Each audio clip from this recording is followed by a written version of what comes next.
ডক্টরের কাছে যাচ্ছি, রেগুলার চেক আপ যেটা আমার থাকে সেটা করতে যাচ্ছি। এই ওষুধ নিতে এসে বসে আছি, ওষুধটা দেবে ওই জন্য নেওয়া হয়ে গেছে। Welcome back to my channel লিসাস ক্রিয়েশনে সবাইকে ওয়েলকাম। সবাই কেমন আছো? আশা করি সবাই ভালো আছো, আমিও ভালো আছি। মানে ভালো থাকার চেষ্টা করছি, যতটা এই গরমের মধ্যে ভালো থাকা যায় ততটা ভালো থাকার চেষ্টা করে যাচ্ছি। আর সত্যি কথা বলতে কালকে লাইভে আসতে পারিনি, বিকজ আমার কালকে গেট স্টার্টটা আজকে সকালবেলা অ্যাক্টিভ হয়েছে, সেই কারণে লাইভে আসতে পারিনি। ঠিক আছে, চলো আজকে তোমাদের সাথে কি করি না করি শেয়ার করবো। শরীরটা খুব একটা ভালো লাগছে, আমার একটু গ্যাস লাগছে বলছে। এখন আমি জলমুড়িটা খেয়ে নিচ্ছি, তারপরে কি চান ধান করে পুজোটা করে নেবো, কারণ আজকে পূর্ণিমা আছে। ঠিক আছে, চলো দেখতে থাকো। চান করে আজকে পুজো দেওয়া কমপ্লিট হয়ে গেল। আজকে একটু দেরি হয়ে গেছে, অন্য কাজে একটা ব্যস্ত ছিলাম বলে দেরি হয়ে গেল। এই দেখো, তোমরা সবাই আমার ঠাকুরের সিংহাসনটাকে ভালো লাগে বলে বারবার তোমাদের ঘুরে দেখাইও আমি। আজকে হনুমান জয়ন্তী রয়েছে, চারিদিকে সাই বাবাকেও দেখো মালা পরিয়ে দিয়েছি, রজনীগন্ধার মালাটা পরিয়ে দিয়েছি।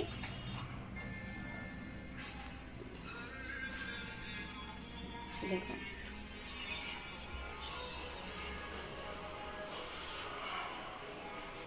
এই যে মেনু কি আছে শেয়ার করে দিচ্ছি। বাটা মাছের ঝোল, পাতলা ঝোল, চিচিঙ্গা ভাজা,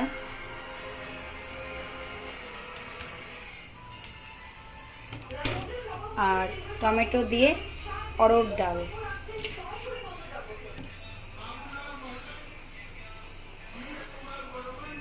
আর রয়েছে উচ্চ সিদ্ধ ভাত। তোমরা কে কে টমেটো দিয়ে অরড় ডাল খাও অবশ্যই কমেন্টে জানাবে। আজকে সব রান্না কাকিমা করেছে, আমি কিছু কোনো রান্না আজকে করিনি। চলো আবার আসছি পরে। এই যে বিকেলবেলা, মানে এখন বিকেলই বলতে গেলে, এই যে আমি আমার আর তোমাদের দাদাভাইয়ের জন্য একটু আম পানা বানিয়ে নিচ্ছি।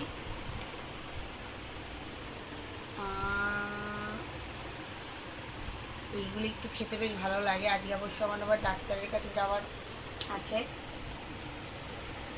আমার ডক্টর আঙ্কেলের কাছে যাওয়ার আছে।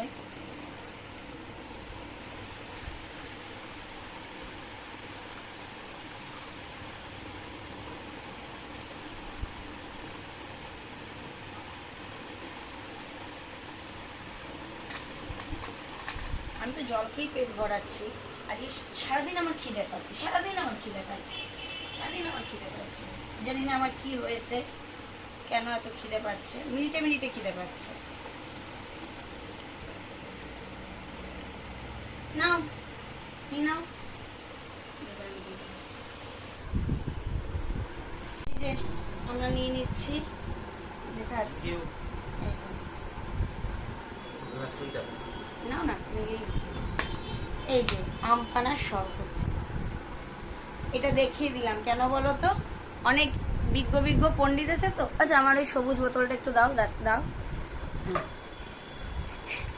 এই বোতলটা তোমরা দেখো তো, বলছো একটু এটা একটা মজার ব্যাপার শেয়ার করি।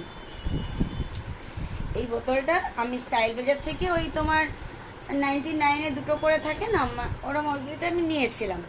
তা এরকম একটা বোতল আমি নিয়েছিলাম, একটা বোতল আমার বোনকে দিয়েছিলাম ও কলেজে নিয়ে যাওয়ার জন্য। আর আমি এটা নিয়ে ক্যারি করতাম অফিসে। এবার সাথে তো আমাদের অফিসে তো জল থাকতো, সেই জন্য আমাদের ফ্রিজটা গিয়ে ভরে রাখতাম, আসার সময় খেতাম, এরকম একটা ব্যাপার।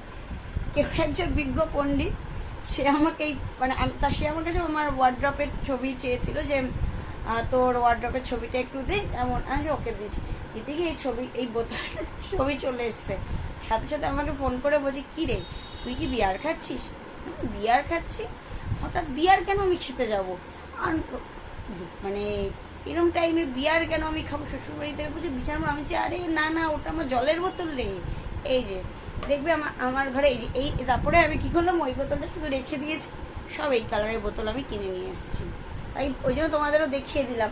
আবার অনেকের অনেক কমেন্ট করে, তো ওই জন্য বুঝিয়ে দিলাম যে এটা আমি ম্যাঙ্গো খাচ্ছি, আম পানা। ঠিক আছে, চলো এখন গুড ইভিনিং, কিন্তু এখন আর গুড মানে আফটারনুন নয়, গুড ইভিনিংই হয়ে গেছে। চলো আবার আসছি একটু পরে। এই যে এখন আমরা যাচ্ছি আমি ডক্টরের কাছে। আমার তো একটা চেক আপ থাকে, মানে ডেলি বেসিস বলতে আমার 15 দিন অন্তর অন্তর করে আমাকে যেতে হয় ডক্টরের কাছে চেক আপের জন্য। ওই আমার এই গ্যাস্ট্রিকের এই প্রবলেমটার জন্য আমার যেতে হয়। সে আজকে সেইটা যাচ্ছে আঙ্কেলের কাছে, ওষুধ আজকেই শেষ হলো। আজকেই তোমাদের দাদাভাই বললো চলো নিয়ে যাই। এবার যাই দেখি, কথা টথা আঙ্কেলকে জিজ্ঞেস করছে কতদিন আর এই প্রবলেমটা থাকবে, কতদিন থাকবে এটা জিজ্ঞেস করে নেই। ঠিক আছে চলো ওখানে গিয়ে কথা বলছি। এই যে হেঁটে যাচ্ছি, অটোর থেকে নেমে যে তোমাদের দাদাভাই যাচ্ছি। আমার ফোনটাতে দেখো মনে হয় জল ফেললে ওই জায়গাটা আবছা আবছা লাগছে, দাঁড়ায়। অ্যাকচুয়ালি ডক্টরের কাছে যাচ্ছি, বাস বললামই তো সেখানে এখন এই চলে এসেছি। ওই স্টেশনের ওখান থেকে নেমে একটু হাঁটতে হয়। গাড়িটার অবস্থা দেখো, পুরো গিয়ে গায়। আর আমি কিছু বলতেও পারবো না, বলবে আপনি তো ফোনে কথা বলছেন। যাই হোক, আর কি এভাবেই তো চলছে, যে যেখান থেকে পাচ্ছে। ঠিক আছে চলো বেরিয়ে দেখে আঙ্কেল আজকে কি বলে। এই দেখো আজকে আমি নেল পালিশটা তুলছি বলে আমার আঙ্গুলটা এত ব্যথা, তাই মা আজকে আমার নেল পালিশটা তুলে দিচ্ছে। মা মানে শাশুড়ি মা, তাই বলে দিলাম। তোমরা বুঝতেই পারছো আমি যখন এ বাড়িতে আছি শাশুড়ি মা খুব ভালো না। সেটা আমার যারা ফ্রেন্ডস রয়েছে, যারা ফলোয়ার্স রয়েছে, তারা অবশ্যই জানে কে কেমন। আমি নতুন করে আর বিশ্লেষণ কিছু করার নেই। দেখো তুলছে, দেখো আমার আর নেল পালিশ উঠছে না। না এটা মায়ের দোষ না, এটা দোষের এই নেলের এই যে টিস্যুটারই দোষ। এবার বলবো দেখো এই যে মায়ের আঙ্গুলটা যে কাটা আমি বলেছিলাম, এই দেখো আঙ্গুলটা কেটেছে, এই দেখো। আচ্ছা, আর তোমাদের সাথে না একটা ফানি জিনিস আমি শেয়ার করছি, একটু দাঁড়াও। কিন্তু ওটা করার আগে আমারও একটু গুড নাইট বন্ধুরা। আজকে আর লাইভে আসলাম না, শরীরটা ভালো লাগছিল না, ওই জন্য আর আসা হলো না। চলো আজকের মতো ভিডিওটা এই পর্যন্ত। যদি ভালো লেগে থাকে তাহলে অবশ্যই লাইক কমেন্ট শেয়ার করবে। এখনও অবধি যারা আমার চ্যানেলটি সাবস্ক্রাইব করে তারা অতি অবশ্যই আমার চ্যানেলটি সাবস্ক্রাইব করে পাশে থেকে বেল বাটনটি প্রেস করে দেবে, যাতে আমার ভিডিও নোটিফিকেশন তোমাদের কাছে খুব তাড়াতাড়ি পৌঁছে যায়। ভালো থেকো, সুস্থ থেকো, আর দেখা হচ্ছে নতুন কোনো ব্লগে। Tata, good night, sweet dreams. Actually প্রবলেমটা কিছু একটু বলে নিই।